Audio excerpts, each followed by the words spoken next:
Hello and welcome to Rich, Simple, Human. Today I'm sitting down with Nick. Can you please introduce yourself? Founder, full name, where you are, and where you come from. Sure.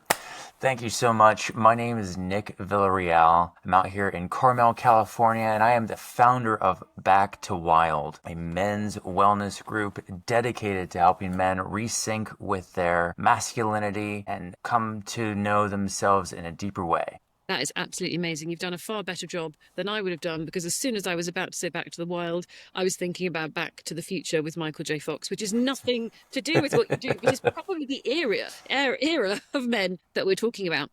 For those of you that don't know, I'm Lindsey Francis, psychologist, sophrologist, and emotional wealth advisor. And today, Nick and I are sitting down after the weirdest and wonderful connection through the power of the internet because we both have a heart for people coming back into their own power, becoming who they're meant to be, and really being in their true selves. Nick, I was excited to talk to you because, like you, 50% of my clients are men, which is incredibly unusual as a therapist. But because of the way that I work, and I've explained a little bit to previous people on previous shows, as a sophrologist, I'm very method driven. We've got a toolkit, and this is how we roll. And the work that you do is specifically for men in the wild talking about masculinity, which I think Mhm.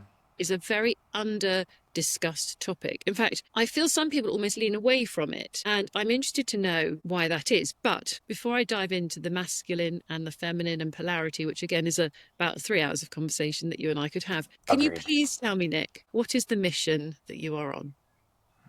The mission that I am on, I'm here to heal the world one man at a time. Simple as that. Not much more. That's just to heal the world one man at a time. And I probably won't achieve it in my lifetime, but I think that's why it's worth doing. Amazing. And Nick, what I think is so remarkable about that is I articulated my own mission as waking people up one person at a time. Because Mm. unless we're awake and conscious, we simply can't take on the personal agency it needs to heal ourselves. And of course, that is the way that the human body works. Nick, Hmm. how did you come to find this passion and be so dialed into your mission? Oh my goodness gracious. Well, it's quite a hallmark story. I guess it's my life story. Like anything, everything in our lives is a gift given to us. Not always perceived that way until we grow in. I guess I'll just start near the beginning. I was born and raised here in California and had a great childhood, but for whatever reason, I had inner demons, don't know why. And I was diagnosed ADD, ADHD as a kid, not a big deal. But then when I turned 18, after struggling with some addiction, I was diagnosed bipolar. And so that was my introduction to the world as an adult and into manhood. America, we don't really have any sort of transition from boyhood to manhood unless you go to college or something like that. Well, mine was rehab, so that was my introduction to adulthood. I then became a dad at 19 and, got married in the middle of Tennessee with a proper shotgun wedding. That was great. And then again, divorced at 23. And, there was again no one there to guide me. I was just fumbling along, but I found fitness as a way to kind of help my mind. I then, through a series of events, became a ballroom dance instructor and found movement. As a man, I was very stiff. I went from a truck driver to a ballroom dance instructor. That was kind of an interesting story, but it really gave me freedom in my body. And so that's where I met my daughter's mom, Rebecca, and fell in love, ballroom dancing. It was great. We got married. Then she found out she was pregnant. We moved from Tennessee to California. And then when we got to California, we found out that she had cancer. And 7 months later, my daughter was born. And 2 months after that, my wife passed away. And that was the breaking point that showed me my soul. As many men go through, there's no way to handle grief. We're not shown how to handle grief. But I had a conversation recently that grief is the place where you can see through the cracks to meet your soul. And that really opened me up. It was very difficult, again, to just go through that, but at the same time, it woke me up. I know, and that was a major part of it. But I was still struggling with my bipolar, and it wasn't until around 2019 I lost another relationship due to my bipolar, and I got really, really down. And I have an 8-year-old at this point, and an 18-year-old, and my life is just kind of falling apart. So I really had to address that mental issue. Um, and then after that, I I was doing all these tools to try to, I'd become a yoga instructor. I had, gotten into CrossFit. I had gotten into all this nutrition. I had studied religion, and nothing really worked for me till I actually addressed the underlying issue of my own chemical imbalance. And once I did that, I started a career in real estate, and through a series of events, met a woman who then became my mentor, who then encouraged me to build back to wild. And here we are today. And I got the calling sitting in an event and just a download, watching a gentleman on the stage, and he was very successful, but I could tell that he was in a lot of pain. And so I'm here to help thought leaders and men of all sorts, though, really to become more holistic in their life. So that's kind of how I got here That's a today. beautiful story, Nick. Thank you, first of all, for your honesty and your openness. And thank you for sharing, because for anybody that has suffered from grief, it's an incredibly difficult journey. And it's something that we will all eventually face at some time in our lives. And Mm-hmm. I've had the pleasure, privilege of being alongside a number of grieving clients recently. And like you say, it is the point where you can see through the cracks to your soul sometimes if it's handled in the right way. Um, Mm-hmm. and I think finding somebody that can support you through that, or a community that you can be inside and alongside, can be transformational. I talk about community because tomorrow you're off to Big Sur with a group of men. Have I pronounced that right? It doesn't sound quite right, Yes. does it, in English? Big Sur. Big Sur. But the power of nature is truly transformational. And of course, when we are in an environment where there is something greater than ourselves, our perspective changes. And when our Mm-hmm. perspective changes, everything changes. So, can I ask you, for those people who are now thinking, oh my gosh, I want to hang out with Nick, how they can get more involved or find out more about these incredible journeys that you take people on? Yeah, so I mean, I do have all of my events posted on my website at www.backtowild.live. And I would love to have all the fellas come on out in the excursions. I'm doing one here in Big Sur. I have another one, a few in California, and then as things go, spreading up to Oregon, getting out to Utah. So yeah, and you're absolutely right. There is nothing more healing than nature. I use nature a lot as metaphor to be able to kind of explain masculinity. As most men know masculinity, we're all exposed to that toxic masculinity, the hyper alpha, the sigma. You see it all over the place. Which one are you? Put a label on it.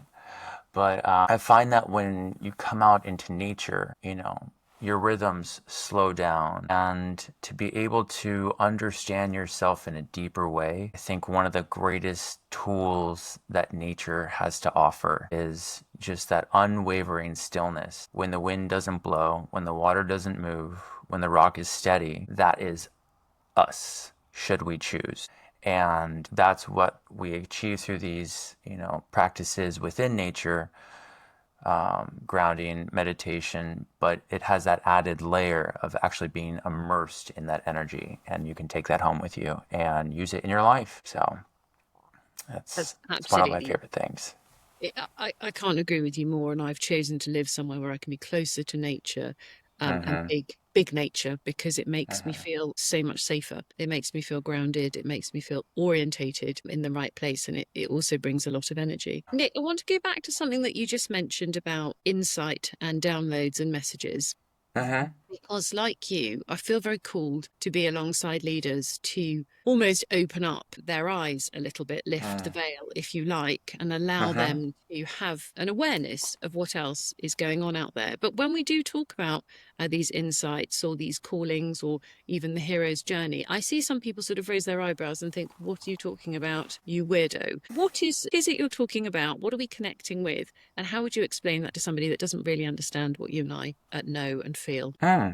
That's a great question. So, as far as like downloads, to me, is being in touch with your intuition, which is being in touch and acknowledging just something greater than yourself. Wars are fought over semantics when it comes to those sort of things. And it's the ability to silence your own thoughts and your own story and be a vessel versus an entity.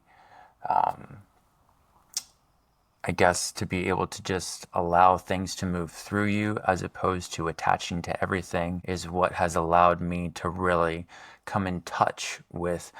I have no words for it, but it does talk to me.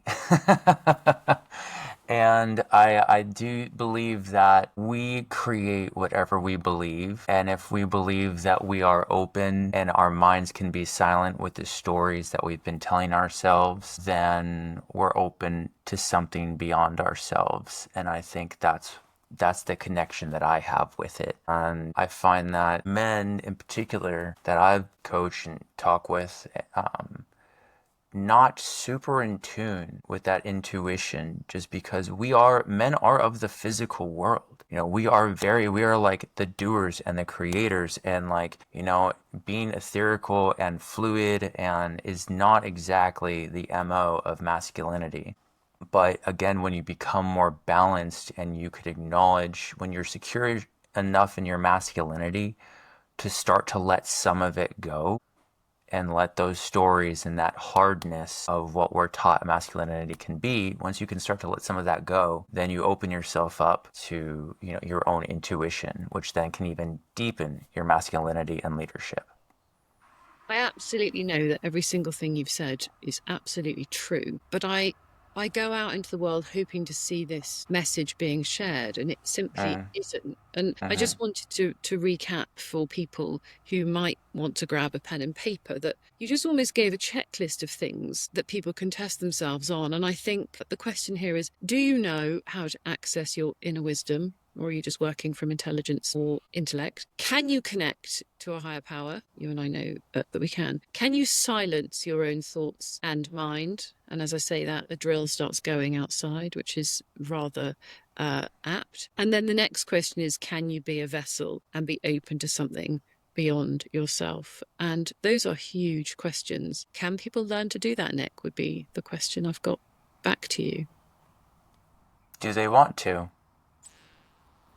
That's a that's actually fantastic because if they don't want to, they simply won't be able to. I think the question is, are you happy? Not you personally, but I see a lot of people who say to me, Lindsey, I'm too busy to do this work. I've got too many other things to do. It's not a priority. And then I always say, why Mm, why are we having this conversation in the first place? Because you didn't just turn up and start talking to me about the mm, challenge you face. And that's one of the biggest barriers I have to the work that I do. People say, I'm too busy, or I'm not a priority myself, or I'm mm-hmm, prioritizing this work for now over other things. And mm, because I know the power of my own experience has transformed everything in every single part of my life, and I know you've had the same experience. mm-hmm. What do you say when you have those sort of conversations with people? Well, I have to say, a lot of people, especially, and I can only speak really to men because that's been my focus for the time. Are you willing to lose your life to tasks that are taking you away from possibly a deeper purpose that you haven't been in touch with because you've been sold a life you're not exactly sure why you want what you want because you've never been still enough to hear what your greater calling might be? Now, I don't know if I would go at someone just exactly like that, but that's my internal monologue as far as, we're sold so many things, and that's how society is set up. Because I'll tell you what, society might not work if there's just a bunch of wild people running around attached to nature. You can't make any money like that. The Yeah, I cog, it think would fall exactly that. apart. Very kind. Nobody would be in the shops buying anything. No one would be No, no. Everyone would be like next to waterfalls and laying naked in the ground and, growing just our own vegetables. dancing. Yeah. I often write. I'm a huge fan of writing. I don't publish an awful lot, Mm-hmm. but I often write around the subject of indigenous Mm-hmm. longevity protocols. Mm-hmm. And when I say that, I'm talking about chanting, singing, being in community, being physically close to each other, Mm-hmm. being cold, being hot, being hungry, being tired, being well rested. The Mm-hmm. basic human behavior that we've lost. And Mm-hmm. That sort of segues very nicely into the conversation that you and I were having about this sort of attachment to the material. We are so attached to material needs. I must have a Ferrari. I need more financial freedom. I am attached to this concept of needing more, more, more. And when we are attached, and I often say to people, if you're attached, you've got your hands full, you simply haven't got space to have anything else. There's no transformation happening. You're attached and you're clinging. What do you say to people with those sorts of conversations? Mm, attachment, it's just, it's a sickness that I think we've been sold because, like people who just want absorbent amount of wealth and just keep holding it, it'll eventually make you sick because, attachment, if you have too much of anything, it'll make you sick.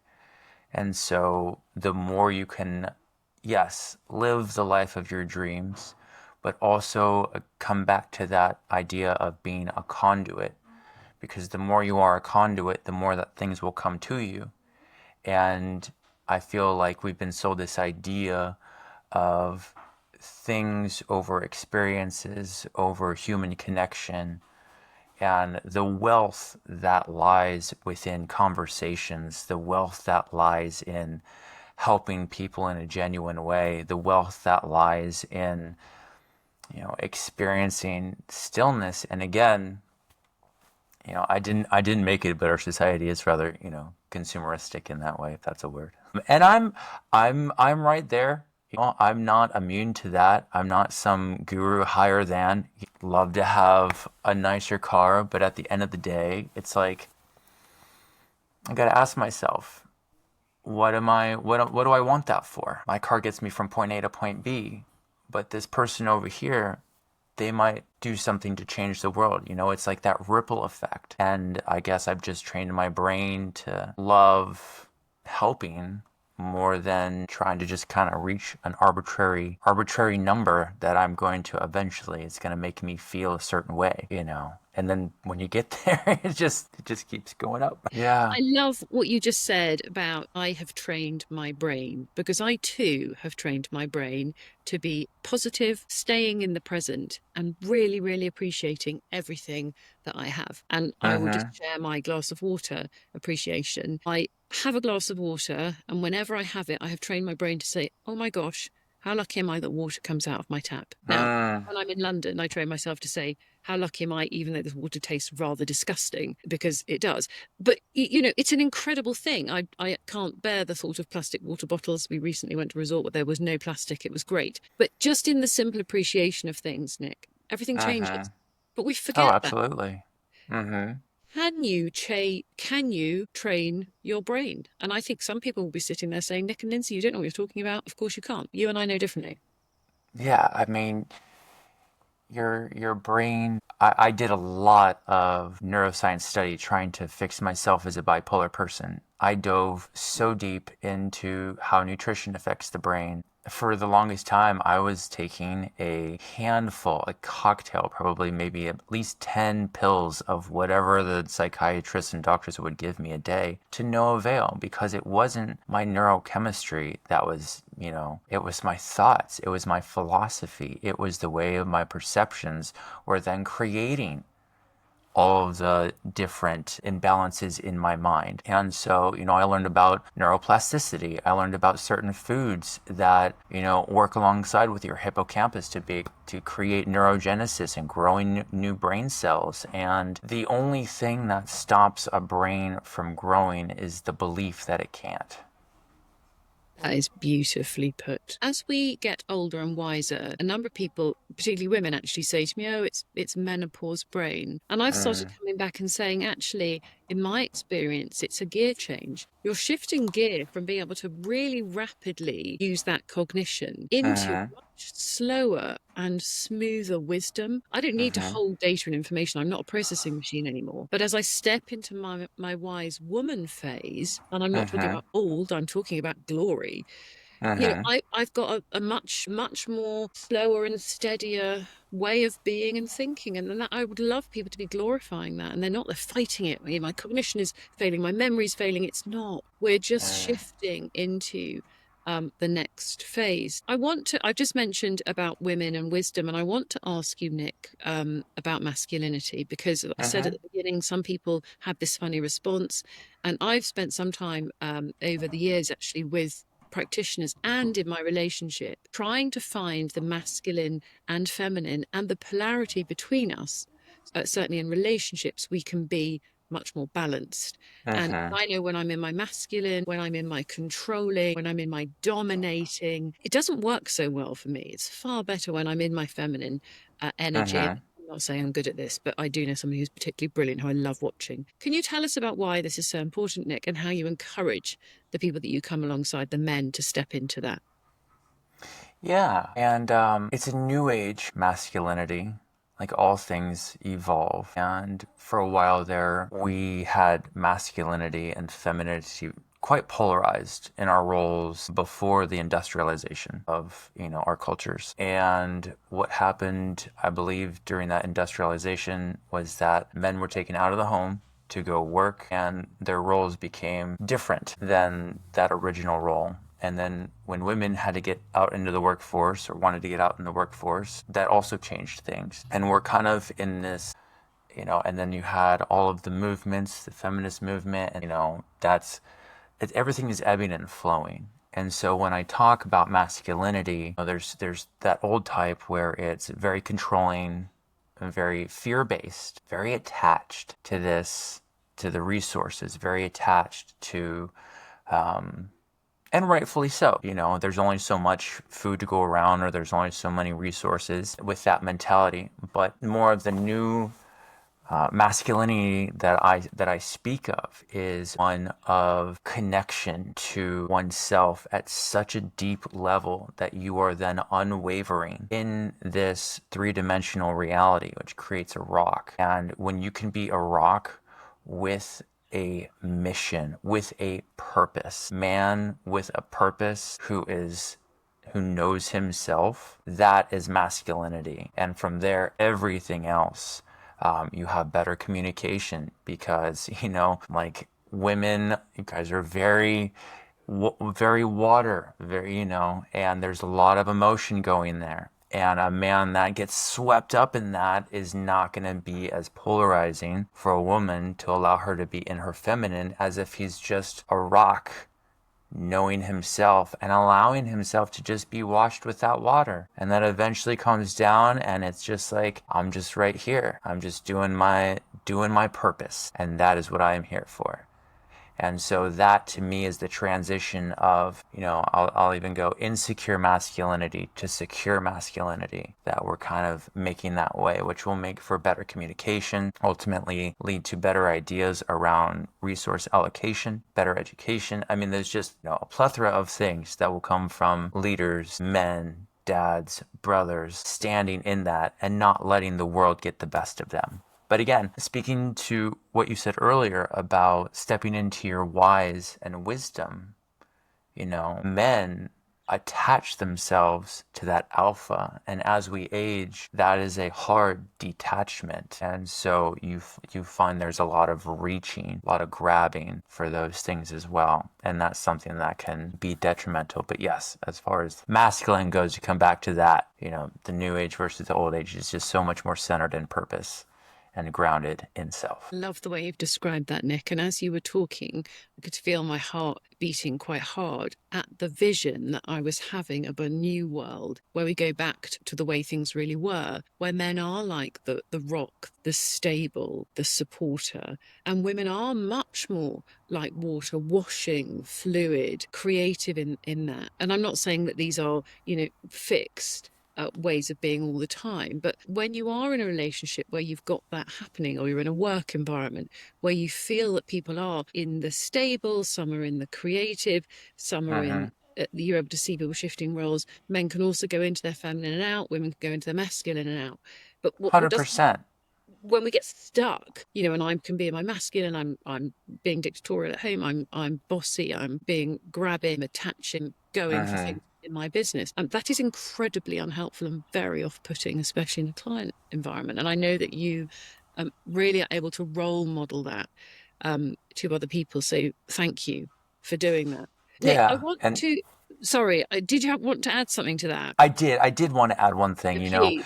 because in that is a man at masculine at his most core. But I do think in creating that deeper core, in creating that security, it gives him freedom to explore his femininity. It gives him freedom to dance. It gives him freedom to play, and it gives him the freedom to not feel judgment around exploring things outside that masculinity. So I just wanted to, because I don't want to feel anybody like, oh, it's pigeonholed into this just solid stoic rock. Quite the opposite. If you can be the stoic rock inside, it allows you to express more on the outside. Because Yeah. being English, for those English people that grew up with a very sort of Victorian dictatorial father, that's not what we're talking about. We're talking about a much more, I'll use the word authentic, masculinity that allows this solid security and then the Mm-hmm. exploration of both sides. And again, these things are quite difficult to explain, but I know exactly what you're talking about.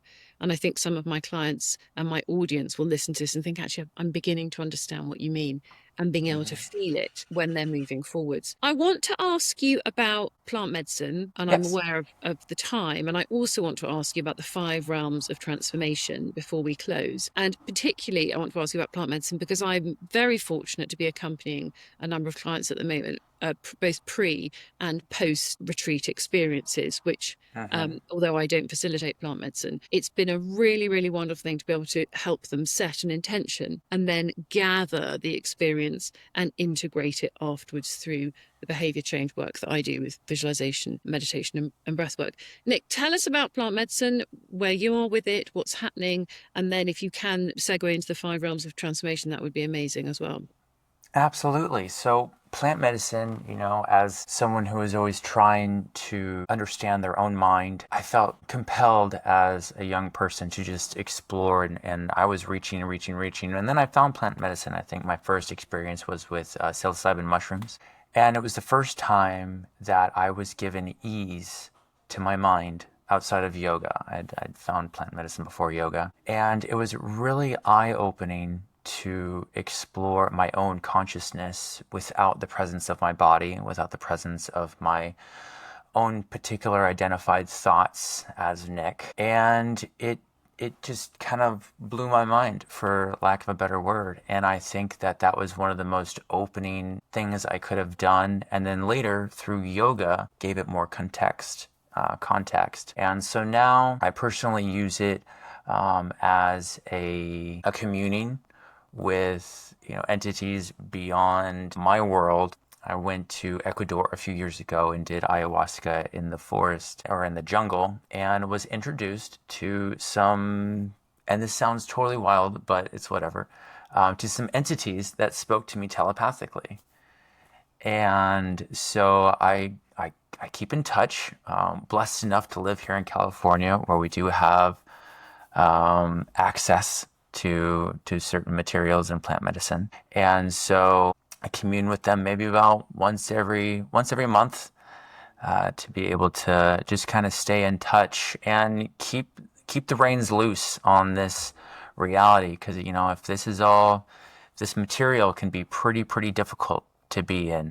But the tools that I have found most useful, segueing into the five realms, to be able to handle this 3D reality, are the things that I really use to help heal my mind. And that's how I help my clients heal themselves physically through nutrition and movement, mentally through mindset and philosophy, emotionally through emotional alchemy and understanding the sensations in your body and how they serve you, spiritually understanding some sort of connection to a greater isness, whatever you want to call it. Again, semantics at that point. And then relational, how are you relating to other people? How are you relating to yourself?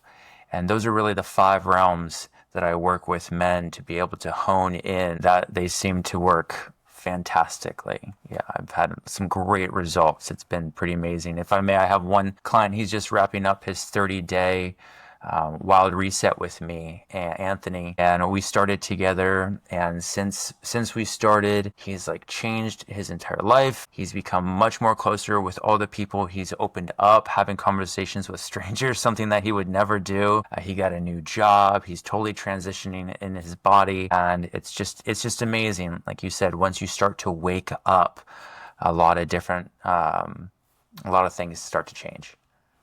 Absolutely. Wake up, let go, and find yourself. It sounds so simple, Nick.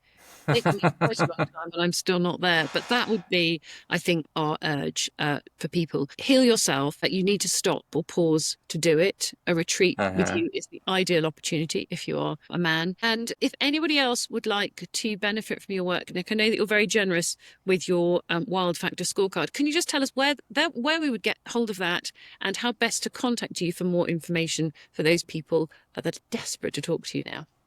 Absolutely, yeah. Lindsay, like you said, if you want to check your wild factor and see where you line up, you can check out backtowildscorecard.com. People can check out my website at backtowild.live, Live. And if you want to get in touch, Nick at backtowild.live is my email. And I'd love to connect with anyone out there, whether it's for, healing or just a chat or, piqued your interest about something today. I'd love to hear where you're at in your journey and see if we can make all boats rise. Absolutely amazing, Nick. Thank you so much for your time. To anybody out there, hopefully you're watching perhaps on LinkedIn today. You might be listening on Spotify as we go into the podcast or any of the other platforms. Please reach out, connect with Nick and I. And until then, wake up, let go, find yourself, and start healing.